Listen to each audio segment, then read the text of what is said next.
이것도 왜 메뉴가 또 달라졌냐. 이 논어의 핵심적인 사상이 인이냐 예냐. 안 선생은 뭐 같아요? 공자의 의도는 인이 중요하다고 생각했을까요? 예가 중요하다고 생각했을까요? 근데 도울은 예라고 그래요. 도울의 근거는 뭐냐면 인이라는 글자가 예보다는 많이 나오는 거 사실이에요. 논어에. 인이 한 100번 넘게 나오거든요. 그리고 제자들과의 문답에서도 훨씬 인이 강조되잖아요. 뭐 예를 들어서 안현이 인을 물었을 때 뭐라고 그랬어요? 극기복례가 인이다. 번지가 인을 물었을 때는 뭐라고 그랬죠? 사람을 사랑하는 게 인이다. 물론 뭐 남을 사랑하다 그런 의미인데, 그렇듯이 그 제자들의 그 가장 근본적인 의무사항이 인에 대한 명확한 규정이에요. 근데 아까 말했다시피 그 뭐예요? 인의 본래 뜻은 사랑이란 뜻이었었고, 그리고 노자 도덕경에서 본래 말하는 그 인은 이걸 언제 이렇게 하냐고.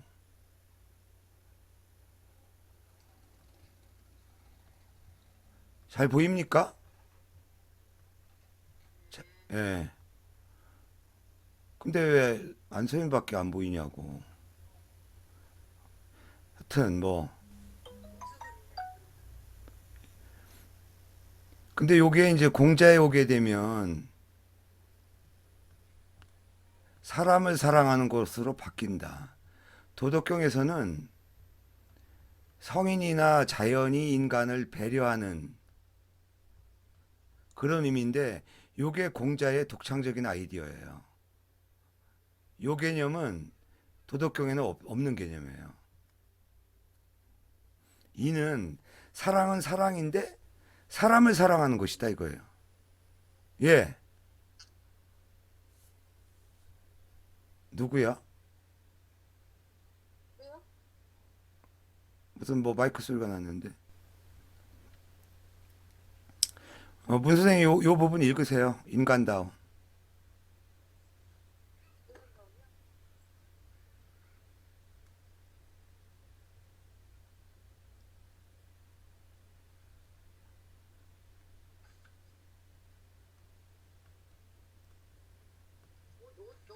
몇 페이지요? 아, 이는 공자 이전의 유부분이요? 이는 공자 이전의 문헌에선 아주 드물게 언급된다. 초기에 이 말은 남자답거나 씩씩한 자질을 가리키는 용어였다. 예를 들어 시경에 실린 두 편의 사냥시에서는 각 사냥꾼을 잘생기고 남자답다라고 표현한다. 서경에서 이는 백성을 대하는 통치자의 자비로운 태도를 나타낸다. 그러나 육아에서 이 말은 인간의 특성으로서 도덕적 자질을 가리킨다. 그러므로 논어에서 이미 여러 변형된 의미로 예를 들자면 일반적인 인간성, 인간의 독특한 특성으로서 아름다움, 중요한 미덕으로서 연민, 혹은 공동체 안에서의 동정심 등의 뜻으로 사용되는 것은 놀란 일이 아니다. 넓은 의미에서 논어의 이는 공개성을 위한 인간 특유의 욕구와 기질에 대한 개념을 담고 있다. 이는 사회 정치적 맥락 안의 모범적 삶에서 나타난다. 이 개념의 의미는 한자에도 그대로 드러난다. 이는 좌변의 인간을 뜻하는 인과 우변의 둘을 뜻하는 이로 해석된다. 이것은 이 말이 인간관계와 관련이 있음을 뜻한다. 그래서 자비, 사랑, 인간성, 인륜의 인간미, 동정심, 공감이라는 단어로 다양하게 번역되었다. 논어에서도 그 의미는 다양하다. 그래서 최근 번역들은 어떤 한 용어로 이를 정의하지 않으려고 한다. 그 말의 의미와 범위가 변할 수 있기 때문이다. 이내 여러 측면은 다음 단락에서 고찰해 보기로 한다. 예. 공자는 논어 안현 22장에서 이는 모든 인간을 사랑하는 것이라고 했다. 이 말은 이는 보편적이고 무차별적인 사랑으로 정의한 것이다. 그러나 2인 3장에서는 오직 인한 사람만이 다른 사람을 좋아하고 미워할 것이 아니라고 했는데, 이는 인한 사람은 분별력을 가지고 사람을 평가한다는 것을 암시한다. 이 두 말은 서로 모순된다. 어떻게 모든 인간을 사랑하면서 어떤 사람은 미워하는 것이 가능할까? 2인 3장에서 사용한 호인이라는 표현은 모든 인간을 사랑한다. 이보다는 어떤 사람을 좋아한다는 뜻입니다. 반영 22장에 모든 인간을 사랑하는 은 권력자와의 관련된 말이다. 따라서 모든 백성에 대한 통치자의 보편적 관심을 보여주기 위해 전형적으로 사용되었다는 점을 명심해야 한다. 그런 이유로 모든 인간을 사랑한다는 말은 애정이 담긴 친절을 나타내지 않는다. 이는 백성에게 보편적 관심을 가지면서 동시에 개인을 판단하는 일을 모두 가능하게 한다. 양화 24장에서는 공자는 중상모략이나 험담을 일삼는 사람을 포함해 그가 싫어하는 부류를 분명히 밝힌다. 이것은 안현 22장에서 묘사된 사람을 아는 것, 그 중요성과도 일치한다. 권력을 가진 사람은 부정, 즉 공직에 적절한 사람을 등용하기 위해 개별 인간을 이해하는 것이 중요했다. 또한 잘못한 자는 친절이 아니라 물고듬으로 대해야 한다는 공자의 말에는 판단의 엄격이 있다. 어떤 사람이 말했다. 저기를 선의로 보답하라는 말을 어떻게 생각하십니까? 공자가 말했다. 그러면 선의는 무엇으로 보답해야 하겠는가? 저기는 정직으로 보답하고 선의는 선의로 보답해야 하네. 이 명백한 진술은 공정하거나 옳은 것에 분명정대하게 접근하도록 한다. 중국의 기독교 선교사이자 중국 고전 문헌을 최초로 영어로 번역한 제임스 레게는 공자의 이러한 제안은 기독교적 사상과 양립할 수 없다고 지적했다. 레게는 공자의 윤리가 기독교에서 얼마나 낮은지 이 장에서 분명히 드러난다. 또 했다. 이 구절을 쓴 이는 딱히 기독교적 사랑 같은 것을 염두에 두지 않았을 것이다. 모든 인간을 사랑한다는 말은 어떤 사람을 좋아하고 싫어하는 것만큼이나 맥락 속에서 이해해야 하는 말임을 이미 살펴보았다. 모든 인간에 대한 보편적 관심으로서의 이는 관료의 행위와 도덕적 자질을 비판적으로 평가해야 하는 권력자에게 적용되는 것이다. 예, 이것도 우리 사고방식하고는 좀 괴리감이 좀 있는데, 아까도 그러니까 정확하게 이 서양 사람들은 인이라는 의미를, 사랑이라는 의미를 가족주의적인 사랑이라는 측면을 간과하고 있는 것 같아요. 무슨 얘기냐면, 이것도 설명을 하고 넘어가야 되긴 하는데, 아까 안 보인다고 그래서 난 열심히 썼는데 여러분이 안 보인다고 그러니 뭐. 우리가 크게 보면 이는 본질이고요. 이제 사랑이라는 예를 들읍시다. 뭐 여기 동정심이든 뭐든. 근데 여기에는 반드시 형식으로서 예가 필요하다 그랬잖아요. 이렇게 대칭되면 뭐 이거는 누구나 다 이행하지만, 그런데 사랑하는 형식에 있어서 이게 두 가지가 있다라는 거예요. 이 가족주의적인 측면에서 보면, 구체적으로 보면 부자 관계에서 보자고요. 아이가 어렸을 때는 울으면 무조건 보듬어 주기도 하고, 때로는 좀 이제 크면서부터는 강아지 훈련도 그렇게 시키잖아요. 이 유튜브로 강아지 훈련시키는 걸 좀 몇 가지 봤는데 참 신기하더군요. 입에서 침이 줄줄 흘리면서도 기다려 그러면 그냥 기다려. 먹으라고 할 때까지. 잔인하죠. 예. 그게 이제 인간으로서 어떻게 그걸 뭐라고 그래요? 뭐 길들여진다고 할 수가 있는 건데. 그러니까 사랑도 때에 따라서는 무조건적으로 보듬어주고, 유교에서는 그런 형식을 화합의 형식이라고 그래요. 지금 쓰는 글자들이 논어의 다 핵심 개념들이에요.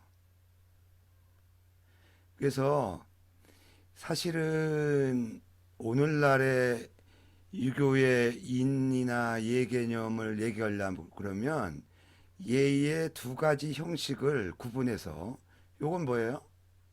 별의 형식이에요. 어이.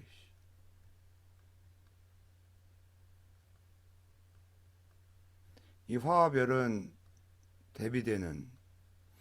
그러니까 사랑을 할 때 화합하는 사랑도 있지만 나눔의 사랑도 있다라는 거죠. 구분한 사랑.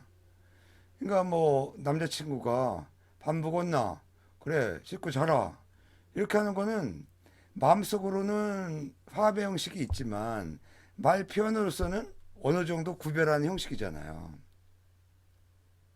그리고 아이가 아무리 이쁘고 아주 어렸을 때는 뭐 그래 내 배를 공으로 알고 텀블링을 내 배에서 해라 이렇게 내주는 어른이 있지만 얘가 점점 몸무게가 나가면 어떻게 돼? 배 터져 죽죠 잘못하다 그 할망구. 예? 전과가 있나 보다. 그런 것처럼 때로는 애를 통제하고 심지어는 회초리도 들 때가 있잖아요. 그 두 가지 측면 생각해 보면 오늘날의 젊은이들이 받아들이는 유교적인 이해법은 어느 쪽으로 연관돼요? 요 측면만 강조되고 있는 거다. 그리고 우리 부자 관계에 있어서도 부모의 입장, 정치 관계로 보면 군신 관계, 또 조직 관계에서 보면 상사와 위에 있는 사람은 뭐라고? 상급자? 하급자? 그러니까 이 위주에서 생각하니까 오늘날의 젊은이들 시각에서 보면 이런 형식은 받아들이기 어렵다라는 거잖아요. 근데 이게 근본적으로 어려운 이유가 뭘까요? 얘기가 상당히 좀 넓어지는데 이런 겁니다. 가족이라고 하는 거고 연인이라고 하는 것은 어떻게 보면 이 조직 관계, 여기 나오는 이 부자 관계와 군신 상하 관계, 이 세 가지는 다 다르잖아요. 요거는 가족주의적인 관계고, 요거는 국가주의적인 관계고, 요거는 조직 집단주의적인 관계예요. 그렇잖아요. 근데 이걸 혼동한단 말이에요, 사람들은. 이게 유교의 착각이기도 해요. 사실은 이게 한 단계 한 단계 넘을 때 이게 단계에 걸맞는 또 다른 어떤 계기가 있어야 되거든요. 근데 유교는 부자관계의 덕목을 가지고 무차별하게 조직과 국가에도 적용할 수도 있다고 믿었어요. 근데 이게 됩니까? 안 되죠. 예. 왜 안 되냐면 부자관계에서는 회초리 들었다가도 금방 풀 수 있는 관계가 있어요. 근데 군신 관계나 조직 관계, 다시 말하면 집단이나 이런 데서는 한번 예를 들어서 회사에는 회사 내규가 있고요. 이 국가에는 국법이라는 게 있잖아요. 근데 가족은 사실 그 뭐예요? 가온이라는 게 있지만 어느 정도의 융통성이라는 게 있잖아요. 근데 이 조직이나 집단, 국가에서는 여러분들 읍참마속, 예, 뻔히 이 구별의 형식이 문제가 있음에도 불구하고 개인적인 화합보다는 다수 공리주의적인 관계로 나갈 수밖에 없다는 거예요. 그래서 제가 얘기하고 싶은 결론이 뭐냐? 사랑의 형식 측면에서 오늘날 더 중시되어야 될 인과 이의 관계에서는 이 화합의 측면이다. 이걸 어떻게 확보할 수 있느냐? 요거를 우리가 좀 더 고민을 해야 되겠다. 그러니까 정치적으로 보면 그런 것 같아요. 오늘날 보면은 지금도 이제 코로나 사태로 왜 맨 처음에 그 누가 제안했죠? 어, 경남지사 이름이 누구죠? 재판받고 있는. 그 양반이 이제 100만 원씩 나눠주자. 그 다음에 이재명. 그 다음에 전주과 광주에서 50만, 60만 원. 어떻게 얘기했어요? 이제 서민들 위주로 이제 나눠주는 걸로 하고. 그런데 그 정도 얘기 나왔을 때 트럼프가 뭐라고 했어요? 무조건 다 120만 원, 뭐 심지어 뭐 250만 원. 그러면서 또 이제 대구시장이 또 해가지고 요새 또 말썽 나고 대구시장 쓰러졌다며. 하여튼 요새는 대구시장이 또 뉴스의 화두가 돼요. 여기 또 대구 천에도 있지만 대구 샥시구나 참.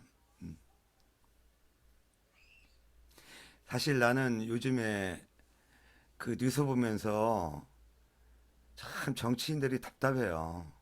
아니 뭐 내가 잘났다는 의미의 답답한 게 아니라 그 매듭을 그 계기를 못 만드는 것 같아요. 그러니까 본질적인 문제를 모른다는 거죠. 예. 너무 이해관계만 따지고 이제 그런 측면인데 뭐 이게 우리가 이 녹음되는 내용이라 제가 더 보편적으로 얘기는 어렵지만 그 문제에 있어서 저는 확실하게 얘기할 수 있어요. 뭐냐면 제가 경제학은 잘 모르지만 미국이 지금 무제한 정도로 그 달러를 찍어낸다는 거잖아요.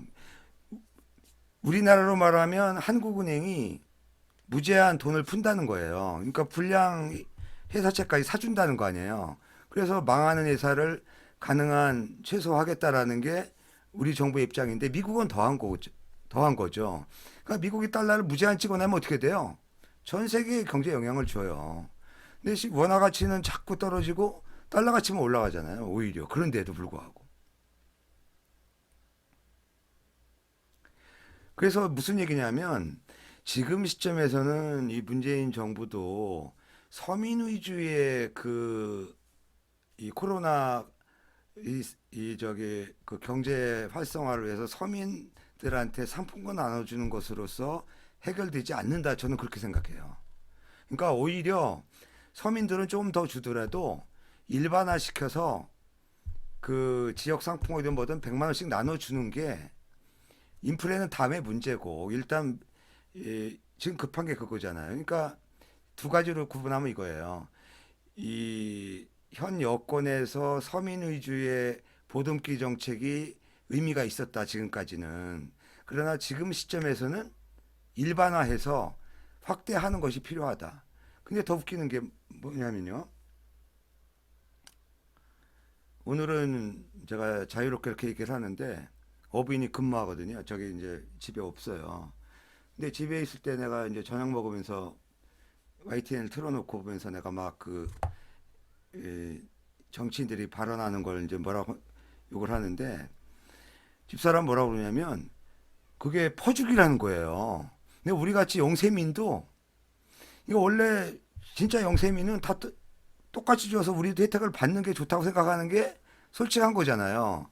근데 우리와 같은 여러분이 볼 때 제가 이번에 그 뭐래 최상 아니 차상위 계층에 제가 들어가요 안 들어가요? 황수현 선생님 제가 차상위 계층입니까 아닙니까? 네. 그런데 100만 원씩 나눠준다는 거 반대해요. 집 한 채 없는 우리 집의 어부인께서. 그래서 내가 다른 거 아니고 아니 내가 몇 가지 얘기해 주면서 아니 당신 그걸 어떻게 그렇게 생각할 수 있냐. 자기도 들은 얘기가 있대요. 들은 얘기가 주로 그 보수 채널에서 하는 그것만 줄창 보나 봐. 무슨 뭐 채널 A, TV조선 거기서 나오는 얘기 문재인이 중국 입국 안 막아서 코로나가 이렇게 번졌다는 거에서 그거 설득하려면 밤 새야 될 것 같아. 근데 제가 문재인을 다 좋아하는 건 아니지만 요 측면 한번 보세요. 여러분들은 우리가 이 사랑의 어떤 복지 정책이라고 합시다. 이 복지 정책의 측면에서 화합의 측면도 중요하고 때로는 분별의 측면도 중요하다. 이 측면을 꼭 좀 염두에 두시기를 바라고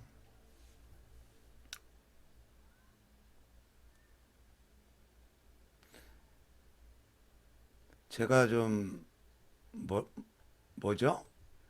그 말이 좀 주제가 집약이 안 돼서 중언부언하는 측면도 있는 것 같은데 너무 번거롭다. 주석은 가능하면 안 하면 좋겠다 이거.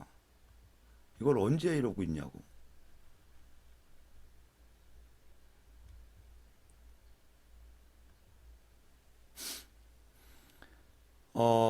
모든 인간을 사랑하는 거 이거부터 오역이에요.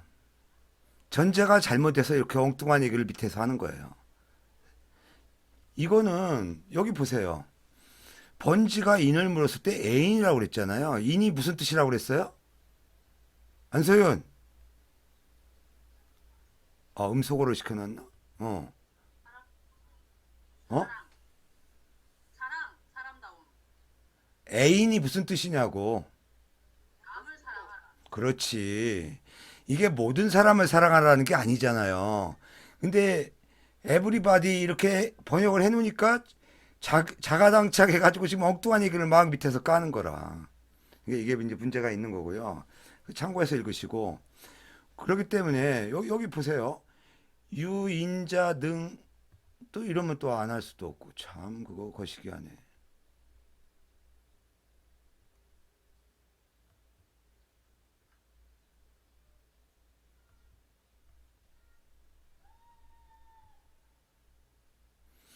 녹음 시간 때문에 마음만 급하고 아이고 아이고 아이고. 됐구나. 요거 좀 잘 보세요. 어?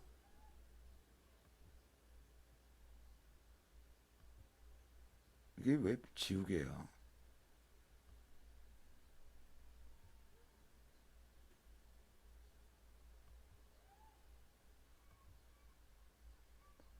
아니 왜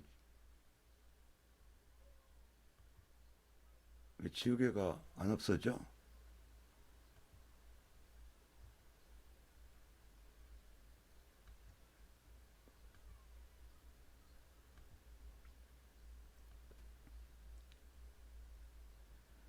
요거는 요렇게 토를 달아요. 유자가 있으면 유인자라야 능호인 능오인이에요. 사람다운 사람만이 남을 좋아할 수도 있고 남을 미워할 수도 있다. 이 뉘앙스는 어떤 의미예요? 예를 들어서 그 여러분을 예를 들면 기분 나빠할 수도 있겠다. 문혜정 선생이 윤막이 나 안 좋아해. 비유가 적당하지 않다. 그럼 이제 다른 학생이 들을 때, 네 입장에서 안 좋아하면 나랑은 상관없다. 이렇게 생각할 수도 있는 거거든요. 그 무슨 얘기예요? 그 사람에 대한 평가, 그러니까 사람다움이 전제를 해서 남을 평가할 수 있다. 이런 뉘앙스거든요. 근데 여기 나오는 내용은 좀 오바된 내용이 많고요. 모든 인간 사랑하는 게 아니다. 그래서 이게 그 80년대까지만 하더라도요. 그 공자를 비판할 때 가장 대표적인 예 중에 하나가 이 대목이었어요. 공자가 말하는 사랑은 이 사람인자 사랑만이다. 공자는 인을 백성민자를 쓰진 않았다. 그래서 공자가 말하는 사랑은 귀족계층만을 사랑하는 것이다. 이거 아직도 이렇게 유교를 비판하는 사람들 많아요. 그러니까 유교적인 사랑은 기득권만을 사랑하는 것이다. 백성들은 그냥 동정만 해주고 그래서 그 다음에 이 백성민자가 사실은 원래 글자 구성은요. 각골문에서 보면 눈목자를 화살로 찌른 거예요. 예. 문 선생님 왜 딴짓해?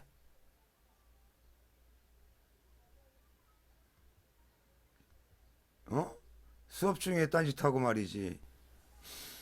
그래서 이 사람인자는 귀족, 백성민자는 하층민이다. 이렇게 이제 오바를 했는데 이거는 말이 안 되는 거예요.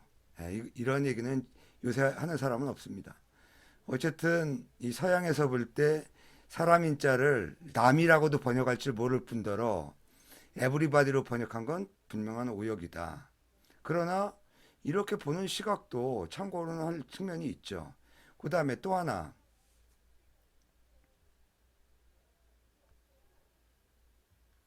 요 대목, 아까 도덕경과 관련된 대목이에요.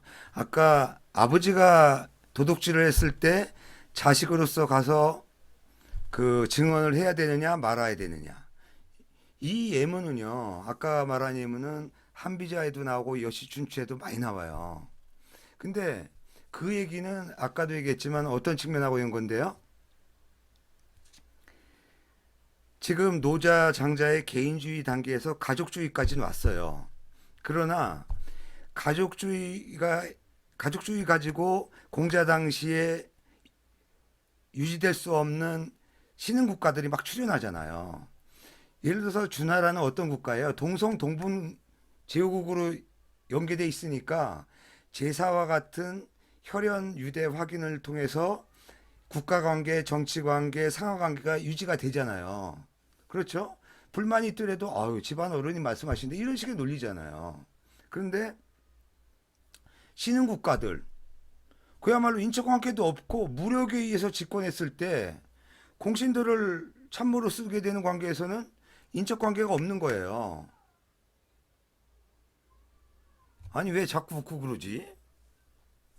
응? 뭐가 문제가 있나비요? 근데 그러니까 유교는 어디까지나 부자 관계를 위주로 해서 증언을 해서 안 된다라는 입장이고요. 한비자나 여시춘추에서는 증언을 한 게 당연히 옳다라는 거예요. 그러니까 이런 얘기들이 제자백과에 나오면서 관점이 조금씩 차이가 나는 게 뭐냐면 아까 말했잖아요. 가족주의에서 집단주의로 나가는 사이에서 지식인들의 고뇌가 엿보이는 거죠. 예를 들면 집단주의의 대표적인 이념이 묵가에서 보면요. 묵가는 이제 여러 지역에 분파가 있었거든요. 진나라의 묵가의 대표, 묵가의 그 요즘 말하면 뭐라고 해야 되나요? 그 대사, 지점장 뭐 이 정도로 뭐 분파장 뭐 이런 식으로 얘기할 수 있는데 그걸 거자라고 그래요. 그 진나라에 파견된 그러니까 묵가 집단이 우두머리니까 얼마나 위세가 당당하겠어요. 여러분이 진나라 군주라 하더라도 묵가의 거자를 무시를 못해요. 왜? 묵가 집단이 뭘 했냐? 용병도 하고 건축가, 기술가 집단을 이루어서 무기도 만들고 여러 가지 상품도 만들어서 보급을 하거든요.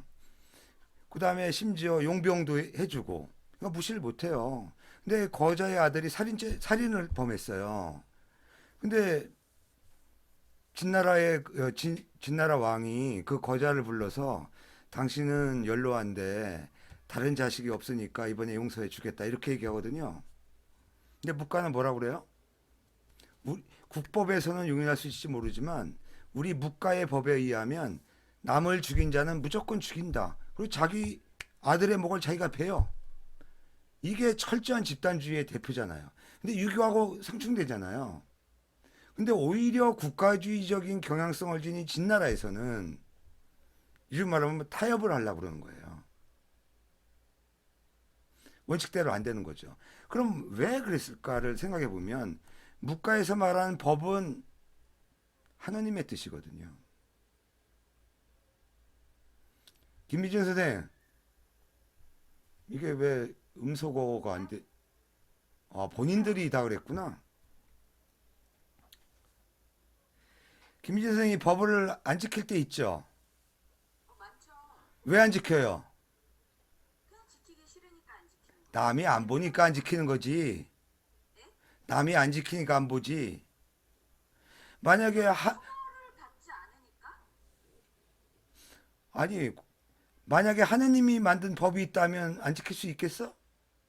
내가 기독교인이야. 제가 기독교인이라면은 지켜야겠죠. 하나님이 쳐다보고 있다고 생각을 할 테니까. 나는 요즘에 그 일부 목사들에 대해서 한심하게 느끼는 게 뭐냐면 시간 잘 가네요. 이렇게 그 잡담하면서 하니까 나도 실증도 안 나고 좋네. 성경에 교회에서 뭐를 해야만 성령이 뭐 임한다라는 말이 있대요. 예. 아니, 교회가 시멘트를 진 건물만 교회입니까? 우리가 이거는 뭐 황 선생이 잘 이해할 수 있겠지만 시공간이라는 개념은 과학적으로 생각해 봐요. 시간과 공간이라는 개념은 고대로부터 지금까지 완전히 달라져 있지 않습니까? 이거 부인할 수 있는 사람 있어요? 지금 보세요. 지구 반대편 여러분과 제가 사는 곳이 다른데 거의 동시간을 공유하고 있잖아요. 시공간을. 물론 무선생은 다른 공간 때문에 지금 히덕거리고 딴짓하면서 지금 강의를 수강하니까 공간적인 차이는 있는 거죠. 분명하죠. 그러나 적어도 이런 일정한 범위 내에서의 공간은 공유하는 거죠. 시간도. 그렇죠? 약간 딜레이가 0.006 있지만 그런데 성경의 그 번역도 제대로인지 모르지만 그 획일적인 교회라는 개념을 고집한다. 이거 황당한 거 아니에요? 예? 그리고 아까 뉴스 보니까 어떤 교회에서 떨어져 앉아 있는데 그 목사가 웃으면서 이런 얘기를 하더라고요. 1m 이내로 앉으면 성령이 임하지 않으십니다 하면서 웃고 신도들이 깔깔대더라고요. 그러니까 목사가 이제 농담 반 진담 반으로 떨어져 앉으라는 거고 그건 아마도 단속반이 와서 감시하니까 이제 그렇게 하라는 거죠. 아, 사실 종교라고 하는 것도 그렇게 생각합니다. 저는 예전에 그 도선사에 이제 아버지랑 있다가 요거 쉬었다 갈 때는 배경화면을 제 그 아주 지저분한 방을 그대로 노출시켜서 여러분들이 좀 정감이 느끼도록 하겠습니다. 아버지가 이제 그 도선사에서 초파일 때 작품들을 좀 전시할 때가 있었는데 그때 이제 도선사에서 숙식하면서 젊은 중도라고 좀 어울린 적이 있었는데 허구한 날 뒷산에 가서 삼겹살을 구워 먹었거든요. 스님들하고. 아마 그 스님 중에서 일부는 아주 진짜 원로 스님이 됐겠죠. 예. 제 제자 중에 스님들이 몇 분 있는데 지금 직지사인가요? 거기 직지사 말사에 있다고 그러는데 전 이름을 까먹었네. 어쨌든 제가 이런 말을 드리는 이유가 뭐냐면 너무 형식주의에 빠질 필요는 없어요. 형식주의의 대표적인 그 모순이 뭐냐면 자기 나름대로 시공간을 제약한다는 문제가 있는 거예요. 예. 이제 이런 좀 문제가 있고 제가 계속 강조합니다. 오늘 인과 예의 관계, 예의 화합과 분별의 측면. 아, 이렇게 강해야 되겠구나. 내가 그 핵심을 둔 얘기를 끝날 때 요약을 해야 되겠구나. 또 하나는 도가의 개인주의에서 육아의 가족주의로 넘어왔고 공자와 논어에서의 그 고민과 딜레마는 뭐냐면 그 당시에 신흥국가 특히 묵가가 여러분들 이제 맹자할 때 나오겠지만 맹자 당시에 묵가가 천하에서 절반의 세력을 유지하잖아요. 집단주의적인 성향이거든요. 그거와의 딜레마고 결국은 그 집단주의로서 그 유지가 안 되니까 결국 이제 국가주의 형태로 나가는데 국가주의의 필요성에 부응한 요구에 부응한 철학이 법가예요. 그러나 법가도 역시 단명하잖아요. 그렇다면 저 뭐 문선생도 이제 앞으로 그런 아이디어를 내겠지만 지금 아까 그 김민성한테 법을 안 지킨 여러 가지 그 있지만 지금은 김미진 선생님이 남이 안 본다고 하지만 CCTV가 다 보고 있어요. 선생님 동선 다 파악되고 있다고. 뒤지자면 한없이 뒤지는 거예요. 예. 그러면 어떤 식으로 해서 우리가 정서적으로 이 이해 충돌을 방지할 것인가 이런 고민을 해보시라는 거예요. 단순한 국가주의 가지고 안 된다.